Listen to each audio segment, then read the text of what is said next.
Hi hello everyone, કેમ છો બધા? તો બસ જો અત્યારે વાગ્યા છે સાંજે 6 અને અમે ચાલવા નીકળ્યા અને રશ્મિબેન ઉમરાના ઝાડવામાંથી ઉમરા મારા માટે તોડતા હતા અને બસ જો આવો શોર્ટકટ મયુરીબેને બતાવી દીધો આજે.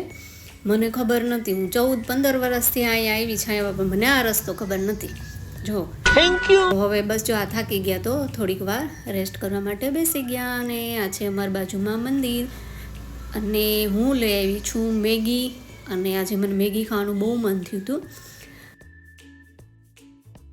અને અમે ગપ્પા મારતા હતા તો ચિંતાના ભાવના ફઈ નીકળ્યા અને અમને બતાવે ઓઢણી. જોઈ શકો કેટલી મસ્ત છે, કચ્છી વર્ક ટાઈપની, બહુ સરસ છે. અને હવે બસ જો અમે ગપ્પા મારતા મારતા માંડવી ફોલવા માંડ્યા અને બસ જો હવે માંડવી પણ ફોલાઈ ગઈ અને સાંજની આરતીમાં હું આજે ગઈ, હું તમને બતાવીશ આરતી.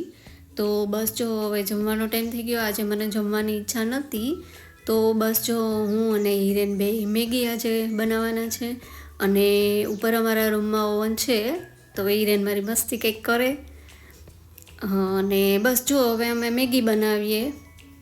હિરેન વચમાં બહુ દોઢાયો થાય. બસ જો ખાલી કહેવાનું છે કે મેગી 2 મિનિટમાં થઈ જાય, બાકી મેં ઓવનમાં આટલો ટાઈમ રાખ્યો 5 મિનિટ. તો બસ જો હવે ચીઝવાળી મેગી અમે બનાવી, એટલી મસ્ત થાય. તમે પણ ઘરે જરૂરથી ટ્રાય કરજો મેગી ચીઝવાળી. તો નેક્સ્ટ બ્લોગમાં આપણે જલ્દી મળશું. ખતમ હો ગયા ભૈયા બાય મેટર. ફ્રેન્ડ્સ. હું તમને ટેસ્ટ કરીને કહું, બહુ મસ્ત બની.